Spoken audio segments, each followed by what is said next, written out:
2025년 경주 에이펙 정상회의가 경주 선언을 채택하면서 막을 내렸습니다.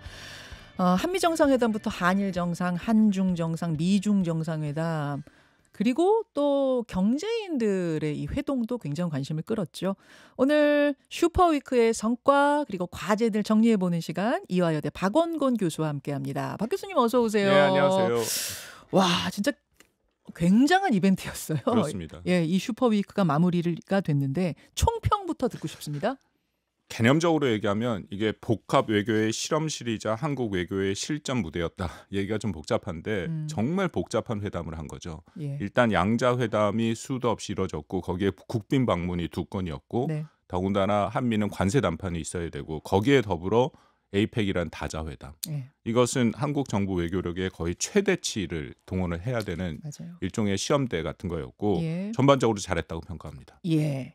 우리가 이 에이펙을 통해서 얻은 것 가장 큰 성과물은 뭐라고 보세요? 아무래도 뭐 그 경주 선언을 저는 좀 더 주목을 해요. 이게 생각보다 굉장히 큰 의미를 갖고 있거든요. 다시 말씀드려서 혹시라도 경주 선언이 안 나올까봐 하는 그런 걱정들을 했지 않습니까? 못 나오는 걸로 거의 알고들 있었어요. 그럴 미국 수도 때문에. 있었죠. 왜냐하면 2018년 트럼프 일기 때 파푸아뉴기니에서 했었는데 그때 안 나왔거든요. 예. 그때 미중 간에 똑같은 지금 같은 갈등이 있었기 때문에 안 나왔고 의장 맞아요. 성명으로 대체됐는데 네. 이런 식의 일종의 합의적 언어가 없다라는 상태로 마무리가 된다는 것은 우리 한국의 가장 중요한 자유무역 다자 체제가 결국은 근본부터 흔들린다. 이제 그런 측면에서 매우 어려움이 있었는데 이번에도 조금 아쉬움은 있었는데요. 언론에서 주목하지 않은 부분에서 저는 굉장히 의미를 찾는 게 하나 있습니다. 어떤 겁니까? 뭐냐면요. 5항에 보면 네. 아시아 태평양 자유무역 지대라는 표현이 나오거든요. 아시아 태평양 아태 자유무역 지대. 예, 이것은 8년 만에 다시금 얘기가 나온 겁니다. 그러니까 WTO 체제를 지지한다라는 항상 에이펙에 들어가던 문구는 빠졌지만 예. 그래도 5항에 아태 자유무역 지대라는 표현은 들어갔다. 그렇습니다. 이것이 사실은 에이펙의 2040년까지의 목표거든요. 그렇죠. 그간의 미중 간의 갈등 또 보호무역 그런 것 때문에 다 빠졌는데 예. 여기에 대해서도 미국과 중국이 서로 다른 입장을 갖고 있었어요. 예. 근데 한국이 의장국으로서 그 협력의 최소 공배수를 끌어냈다. 그러니까 저는 그런 면에서 이번에 경주선언 아까 말씀드린 것처럼 이번에 없어졌다고 안 나왔다고 하거나 이 정도 표현 정도도 안 나왔다면 정말 의미를 찾기 어려운데 중요한 것을 한국 정부가 해냈다라고 생각합니다. 예. 그래서 그 표현이 하나 들어가줘서 그렇죠. 예. 정말 의미가 있습니다. 예. 어떻게 그래도 미국이 거긴 오케이 했네요. 그러니까 자유무역이라고 하면 아주 그냥 막 몸소리를 치는 거 아니었어요. 거기에 더불어서 시장 주도적인 방식으로 아태 지역 경제 통합을 추진해 갔다는 말도 같이 들어가 있거든요. 그러니까 미국이 일종 수준 양보를 하긴 한 거죠. 알겠습니다. 경주 선언이 나왔다는 것이 굉장히 큰 의미다 말씀하셨는데 하나하나 좀 보죠. 한미 정상회담은 지난주에 많이 분석을 했으니까 그거 외의 것들 중에는 물론 각국 정상들의 회동도 회동이지만 대중의 시선을 가장 많이 모은 건 엔비디아 CEO 젠슨 황이었던 것 같아요. 예. 지금 그 트럼프가 한국을 떠난 이후부터는 거의 젠슨 황의 독주무대 같은 느낌? 대중적 시선만에선 그랬거든요. 예. 젠슨 황이 이재용 정의선 회장과 치킨 회동 했고 그러고 나서 치킨만 먹고 헤어진 게 아니라 최신 GPU 26만 장을 한국에 공급하겠다. 예. 그리고 삼성전자, SK하이닉스, 현대차, 네이버하고 협업도 추진하겠다. 이거 어떤 의미입니까? 그 치킨집이 지금 대박이 났다는 깐부 치킨이 대박이 났대요. 예. 아니, 근데 그 일부러 깐부라는 표현을 다 한 거라고 얘기를 하더라고요. 일부러 굉장히 많은 치킨집 중에 깐부 치킨을 골랐다는 거예요. 그렇죠. 엔비디아가. 예. 근데 그게 외교적으로도 큰 의미가 있죠. 이제 그만큼 서로 간에 이제는 경제 안보 측면에서의 외교가 산업과 결코 분리될 수가 없다. 특히 기술 패권 경쟁 속에서 한국의 전략적 입지를 강화하는 데 매우 중요한 계기가 될 겁니다. 예. 왜냐하면 너무 잘 알다시피 미국과 중국 사이에 갈등을 하고 있잖아요. AI에. 근데 큰 틀에서 이게 어쨌든 엔비디아가 미국 기업이니까 미국 중심의 기술 생태계에 한국이 핵심 파트너로 들어가는 것은 분명합니다. 근데 그럼에도 중국을 완전히 배제하지 않는 형태로 갈 수 있는 한국에서 흔히 말하는 이게 소버린 무슨 AI라고 하는데요. 그 번역이 조금 애매합니다만 주권 AI거든요. 그 무슨 말이에요? 이게 무슨 말이냐면 미국과 중국이 AI 경쟁을 하고 있지 않습니까? 예. 우리는 어느 한편에 편을 들다기보다는 우리 자체의 모델을 개발하고 이것을 완전히 공개함으로써 AI도 국가별로 격차가 다 있잖아요. 다 있죠. 그 격차를 줄이는 노력을 하겠다라는 이제 그런 의미를 갖고 있습니다. 우리 안에서 그러니까 우리나라에서 생태계를 꾸리면서 예. 지금은 사실은 우리 자체적인 뭔가 AI가 없어요. 두드러진 게. 지금 개발을 하고 있는데 예. 아무래도 미국과 중국과는 그 경쟁에서는 우리가 좀 뒤처져 있는 것은 그렇죠, 사실이죠. 그렇죠. 이제는 우리가 좀 자체적으로 뭘 해볼 수 있는 인프라를 만든다 이렇게 보면 돼요. 그렇죠. 생태계를 구축해서 나간다. 물론 앞으로 숙제가 많이 있긴 하지만 그것을 위해서 이번에 일종의 그 26만 장을 받았다라는 거 GPU. 네. 그것은 굉장히 큰 의미가 있고요. 이거 개념적으로 말씀드리면 경제 안보와 산업 외교를 같이 합쳐서 새로운 일종의 다층 외교를 만들어낸다. 그러니까 정부긴 하지만 민간과 정부가 같이 협력을 하고 상대방 파트는 엔비디아라는 일반 민간 기업이 된다라는 겁니다. 그러니까 이제는 뭐 정부 대 정부 협력, 그 기업 대 기업 협무가 아니라 이런 복합적인 협력을 이어나가는 새로운 모델이 된다. 그래서 이것을 잘하면 아까 말씀드린 미국과 중국 사이에 일종의 균형 외교 측면에서 AI의 중요성을 우리는 더 전파할 수 있는 그런 기회가 될 수 있다. 이거를 전략적으로는 좀 명확성을 밝힌 거죠. 미국 기업과 한다.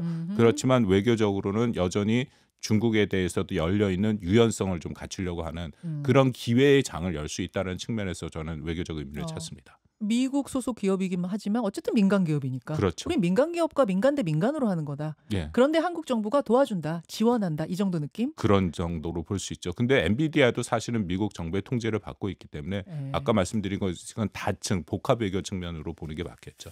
자, 굉장한 성과예요, 사실은. 예, 이분 굉장히 큰 성과입니다. 뭐 아니, 자기네 거 팔면서 그게 무슨 선물이에요? 이렇게 댓글 쓰시는 분도 계시던데 이게 지금 없어서 못 사는 제품이에요. 돈 주고도 못 구하고요. 돈 주고도 못 사는 거예요. 중국은 어둠의 경로로 이거를 계속 확보하고 있다고 지금 들리고 있거든요. 그래요. 그래서 정확하게 얼마는 모르지만 꽤 많은 것을 확보하고 꽤 많은 그 분량을 갖고 있다고 알려져 있습니다. 그렇습니다. 자, 치킨 회동이 문제가 아니라 진짜 큰 판이 벌어졌다. 요거 하나 정리하고 외교 분야로 넘어가 보죠. 한미 정상회담은 관세 협상 타결 외에도 핵 추진 잠수함 건조라는 요 엄청난 이슈가 하나 이제 터졌습니다. 네. 네, 터졌습니다. 왜냐? 핵 추진 잠수함 줄여서 핵잠 이러는데요. 이게 이제 말 그대로 핵연료를 그러니까 핵을 연료로 사용하는 거고 그러면 1970년대 미국과 맺은 원자력 협정 때문에 우리는 미국 승인을 받아야 돼요. 근데 트럼프가 우리한테 핵잠 만들라는 거예요. 그러면서 조건은 하나 있다. 미국 필리조선소에서 만들어라. 이렇게 얘기를 한 겁니다. 그럼 저는 이제 한 두 가지 정도 궁금합니다. 교수님. 네. 첫째, 핵잠을 필리조선소에서 만들라는 건 핵잠 건조 기술, 그 미국이 가지고 있는 그 핵 추진 잠수함 건조 기술을 우리와 공유하겠다는 건지 아니면 한국 정부는 빠지고 미국 정부 주도로 만들어서 주겠다는 건지 요거 하나 궁금하고요. 네. 둘째, 이 잠수함 건조를 승인했다는 건 핵연료 공급도 승인을 했다는 같은 의미로 받아들여도 되는 건가? 네. 즉 한미 원자력 협정에 따르면 군사용으로는 핵 연료를 우리가 공급받지 못하도록 돼 있는데 이거를 오케이 했다는 얘기가 되는 건가? 즉 한미 원자력 협정도 개정하겠다는 의미로 받아들이면 되는 건가? 어떻습니까? 그 부분이 일단 큰 틀에서 우리가 이재명 정부가 큰 틀에서의 허들을 하나 넘었습니다. 일단 원자력 협정을 개정을 하려고 했는데 제가 지난번에 와서 드린 말씀인데 핵심은 원자력 협정을 우리가 민간용 상업용 의미에서 협정을 개정하겠다. 두 가지거든요. 농축 우라늄을 농축할 수 있는 권리를 달라. 또 하나는 핵 연료 재처리를 할 수 있도록 해달라. 그 플루토늄이 생산되는 거. 근데 이건 민간 의미에서 얘기를 했는데 이 대통령이 이번에 핵잠수함을 아예 이게 정확히 따르면 원자력 추진 잠수함이 맞습니다. 원잠이라고 표현해야 돼요. 핵 추진 잠수함은 그 SSBN으로 가서 사실은 핵무기를 탑재한 잠수함이기 때문에 그것은 핵무기 확산의 의미가 있고요. 그냥 원자력 추진 잠수함이 정확한 표현입니다. 그래서 원잠. 오히려 우리한테 유리한 명칭이 원자력 추진 잠수함이라고 맞는 게 맞죠. 핵 추진 잠수함, 핵 추진 잠수함 이러면 핵무기를 실은 잠수함으로 잠이 가능성이 높아지는 그렇게 표현이고요. 받아들일 수 있으니까. 그냥 단순히 동력만 원자력을 쓴다라는 그렇죠, 거거든요. 그렇죠. 그거의 권리를 받고 그리고 우리가 원자력 추진 잠수함은 한국에서 만드는 것이 우리의 원칙이었고 그것이 우리가 미국한테 요구한 건데 이게 좀 표현이 그렇습니다만 트럼프가 되치기를 한 것 같아요. 원래 우리의 의도는 우리의 의도를 알고 우리 되치기를. 안에서 만들겠다. 우리 조선소에서 만들 건데 그 요거 쓰는 거 농축 우라늄을 요것만 할 수 오케이 있다라. 해줘. 맞아요. 그것도 20% 정도 수준으로 해서 하는데 이제 트럼프가 되치기를 했다. 왜냐하면 방금 저한테 하셨던 첫 번째 질문 둘 다 불확실한데요. 첫 번째 예를 들어서 미국이 미국 기술로 그것을 만들어서 수출하려면 미 의회의 승인이 필요합니다. 그렇다면서요. 이거 굉장히 복잡하고요. 이거는 쉽지 않아요. 왜냐하면은 그러니까 핵 잠수, 핵 추진 잠수함 만들려면은 방산업체로 지정이 돼야 맞습니다. 된다면서요. 예. 그거는 미 의회가 해주는 아니요, 거라면서요. 방산업체로 되려면 그건 더 복잡한 게 미국이 우리한테 기술을 이전해주거나 예, 해야 예, 되거든요. 예. 그럼 방산업체로 되려면 미국 법안이 통과가 돼야 됩니다. 예. 그리고 방금 말씀하신 것처럼 그냥 미국이 기술로 만들어서 우리한테 수출하는 형태로 되면 예. 그거는 미국 의회의 승인이 또 필요한 사안이고, 근데 중요한 것은 둘 다 그렇게 녹록지 않고 매우 어려운 과정들이 남아 있고요. 결정적으로 저는 트럼프가 되치기를 했다는 가장 큰 이유가 현재 필리 조선소가 네. 이 원자력 추진 잠수함을 만들 만한 역량이 안 됩니다. 기본 인프라가 없어요. 기본 인프라를 까는데 3년에서 5년 걸린답니다. 예. 그러니까 바로 그 트럼프가 승인한다라고 얘기를 하면서 미국의 조선업을 위대하게 써버렸거든요. 아, 너희가 와가지고 키워줘. 키워달라는 거죠. 대규모 투자해라. 제가 앞에 했던 그 첫 번째 질문은 복잡해서 아직 잘 모르겠지만 네. 아무튼 니네가 와서 키워줘 이런 거예요. 그런 거죠. 그렇게 키워서 만들어서 한다. 근데 또 두 번째 문제는 이 모든 과정의 허들을 다 넘어서 간다 해도 시간이 너무 많이 걸려요. 왜냐하면은 한국에서 해군 참모총장이 얘기했는데 우리 기술로 만들어서 농축 우라늄 권리를 갖고 하더라도 실전 배치까지 10년 걸린다고 하거든요. 근데 미국에서 만들면 이거 몇 년, 10년은커녕 20년 그리고 마지막 세 번째 비용이 엄청 올라갑니다. 왜냐하면 인건비가 우리보다 3배나 많기 때문에 기술자도 없어요. 그렇다면 이거는 정말 하세월이 될 가능성이 있다. 그래서 이거 해결책은 일종의 그래도 어쨌든 허들을 넘은 거고 네. 우리가 그것을 만들고 소유하는 거에 동의를 한 거니까 마스카 프로젝트로 활용하는 거죠. 그래서 $1,500 우리가 이 원자력 추진 잠수함은 말고 다른 쪽에 어쨌든 $1,500 해갖고 조선업의 생태계를 구축할 테니까 이거는 그냥 우리가 만들게 줘. 하고 그 원자력 협정은 농축 우라늄 개정은 우리한테 가자. 다시금 재협상을 해야죠. 트럼프가 한번 틀었는데 네. 우리가 다시 우리 쪽으로 물꼬를 터서 그렇게 얘기하는 게 맞죠. 우리나라 조선소에서 만들어요. 근데 우리나라 조선소에서 만들 수는 있어요. 즉 만들 수 있습니다. 미국에서 이 기술 줘야 되는 건 아니에요? 핵잠 기술? 공공연한 비밀인데요. 이제는 더 이상 공공연한 비밀이 아닌 게 우리가 그간 예를 들어서 장보고함 3의 패치 3라고 해서 디젤 잠수함을 만드는데 처음에 설계 때부터 소형 원자료를 넣을 수 있는 원자력 추진 잠수함 형태로 만들고는 있었어요. 그걸 넣었다라는 얘기는 아니고 넣었다라는 게 아니라 그 기술이 있다. 대비를 하고 있다라고 알고 있습니다. 뭐 그러기 때문에 10년 얘기가 나오는 거죠. 그렇군요. 미국이 그 기술을 줘야만 되는 거라고 저는 알고 있었는데 그렇지 않습니다. 우리도 충분히 가능하다. 물론 이제 미국에 더 훨씬 높은 수준의 기술이 있습니다. 농축 우라늄 90%짜리가 있는데 구태여 걸 안 받더라도 우리가 원자력 추진 잠수함을 만들 수 있다라는 거죠. 알겠습니다. 자, 그렇게 우리가 협상을 좀 끌어가야겠다. 또 하나 풀어야 될 과제는 이제 중국인데요. 그 한중 회담 비공개 자리에서도 이 핵잠 문제가 논의가 됐다 그러던데 중국은 우리하고 서해 해역을 공유하고 있으니까 아무래도 불편한 거죠, 지금 이 움직임이. 네. 예. 그렇습니다. 게다가 일본은 주말 사이에 자기네도 핵 추진 잠수함 만들겠다 이런 얘기가 시작이 됐어요. 네. 예. 이 전반적으로 우리가 던진 이 핵잠이라는 돌멩이가 이 동북아 안보 지형에 어떤 영향을 줄 거라고 보십니까? 중국이 뭐 우리 핵 잠수함, 핵 원자력 추진 잠수함에 대해서 비확산 체제를 위반하지 말라고 얘기했는데 이건 중국이 그렇게 말할 권리가 없다고 저는 봅니다. 왜냐하면 이 모든 시작점이 북한이에요. 북한의 최근에 김정은 위원장이 아예 거기는 원자력 추진이 아니라 핵 추진 잠수함 SSBN을 만들어서 거기에 핵무기를 탑재하겠다고 얘기를 해버리니까 한국이랑 일본 같은 경우에 거기에 대비가 필요하지 않습니까? 북한은 아예 핵무기를 시켰다는 거니까. 핵무기를 시작하고 그리고 한국과 일본이 얘기하는 것은 뭐 중국이 얘기한 비확산 의무를 저해하는 게 전혀 아니에요. 그러니까 NPT 1조 2조에 각각 뭐라고 돼 있냐면은 핵무기를 다른 국가에 이전하거나 미국이 이전하거나 혹은 한국같이 비핵무기국이 핵무기를 만들거나 획득하면 안 되도록 돼 있는데 원자력 추진 잠수함 말씀드린 것처럼 핵무기가 아닙니다. 그러니까 우리가 비확산 체제를 위반하는 게 전혀 아니에요. 그래서 이것은 국제법적 전혀 문제가 없는 것이죠. 예. 다만 이제 동북아에서 군축 경쟁 같은 게 시작될까 봐 저는 그게 좀 걱정이거든요. 그러면 이것도 군비 경쟁을 우리가 이제는 다 같이 모여서 얘기할 필요가 있죠. 왜냐하면 한국만 하는 것이 아니라 북한도 만드니까 중국이 문제 제기한다면 중국이 이니셔티브를 가져도 좋아요. 다 모여서 한번 얘기해 보자. 아하. 중국, 북한, 한국, 일본 모여서 그럼 중국도 핵 추진 잠수함 있잖아요. 원자력 추진 잠수함, 핵 추진 잠수함 있죠. 예. 그러면 그거를 일정 수준 뭐 이 지역에서 운영하지 않거나 아니면 네. 아예 개발을 중단하거나. 그래, 우리 못하게 할 거면 그럼 중국도 하지 마시고 미국도 북한도 하지 마시고 같이 한번 그럼 논의해 보자 이렇게 가야 된다. 그렇게 말씀? 가야 되는 게 맞죠. 알겠습니다. 한중 정상회담 얘기로 바로 넘어가 보죠. 전반적으로 어떻게 보고 계세요? 지난번에 말씀드린 것처럼 기대 수준을 낮추는 게 맞았고요. 기대 수준을 낮춘 수준에서 만족합니다. 왜냐하면 이게 첫 단추에 뭔가를 다 해결할 수 없는 거고 그리고 사실은 한중 간에 합의할 수 있는 게 굉장히 제한이 돼요. 그래요? 처음부터 그렇습니다. 왜냐하면 경제협력 쪽은 좀 있죠. 근데 민감한 부분은 다 빼고 7개인가요? MOU랑 뭐 네. 서로 했다라는 거 그거는 네. 그냥 민간 경제 측면에서 민감하지 않은 것들 그 정도의 협력은 가능하죠. 근데 두 번째는 북한 문제.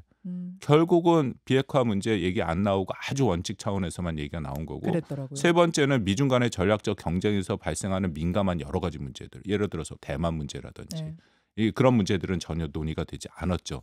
한 가지 그 비교가 되는데 2014년에 그때 시진핑 국빈 방문했을 때 그때는 공동 성명과 기자회견을 했었어요. 그때만 해도 미중 간의 전략적 경쟁이 심각하지 않을 때였죠. 근데는 지금은 미중 간의 그 경쟁이 심각하니까 현재 상황에서 제가 말씀드린 것처럼 기대 수준을 낮추고 첫 단추 깼으니까 이제 앞으로 소통하며 풀어보자. 근데 우리 이거 기대 수준 높이면 안 됩니다. 여전히 서해의 그 불법 구조물 100% 불법 구조물 많은데 그거 중국 포기할 가능성 없고요. 뭐 이번에 언급은 됐다던데. 언급은 됐지만 논의해봤자 포기할 가능성은 저는 그래요? 거의 없다 보이고요. 그리고 또 북한 핵 문제에 대해서 중국이 건설적 역할을 할 가능성도 거의 없습니다. 아하. 이제 그런 부분들은 우리가 이해를 하고 현실을 정확히 보고 접근할 필요가 있다는 거죠. 한알령이 뭐 해제가 된 거야? 안 된 그거는 거야? 한알력 자체를 인정 안 하잖아요. 중국이. 예, 그러니까 네. 자기네가 그런 거 한 적이 없는데 뭘 해체하느냐. 근데 이건 앞으로 볼 필요가 있죠. 정말로 의지가 있다면은 그것은 그 표현을 안 쓰고도 네. 우리 컨텐츠가 중국 내에서 제대로 소비될 수 있게 문을 열어주냐 그걸 보면 되겠죠. 그냥 앞으로 보면 되는 거지. 예. 그거는 뭐 알 수가 없는 문제라는 그렇죠. 거죠. 중국 정부가 한다 안 한다 그렇게 절대 얘기 안 할 겁니다. 절대 얘기 안 할 것이다. 그 샤오미 스마트폰을 선물로 받으면서 있었던 해프닝이 네. 이제 좀 화제였는데 그 장면은 잠깐 보고 올까요? 小米通信部安잘 됩니까? 这个通信保安怎么样啊？非常好，你看看有没有后门。 뒷문 있는 아유, 거 우시네. 확인해 보십시오. 자, 그러니까 샤오미 폰을 시 주석이 선물하자 이 대통령이 이제 농담이죠, 농담으로 이거 통신 보안은 잘 되는지 모르겠다. 이랬더니 이제 시 주석이 그 뒷문 있는지 확인해봐라. 뒤로 이제 뒷문이란 말은 업계 용어로 뒤로 이제 그 데이터를 빼내는 뒷문 있는지 한번 확인해 보시오. 이러면서 이제 웃으면서 넘어간 건데, 요게 분위기를 좋게 하는 농담이었다라고 보는 측과 지금 야당에서는 굉장히 민감한 부분을 건드린 실언 아니냐, 뭐 이런 얘기가 나오고 있어요. 뭐 이 정도는 저는 뭐 크게 문제는 없다 보는데요. 저는 오히려 샤오미를 보여준 게 좀 의미를 찾을 수 있죠.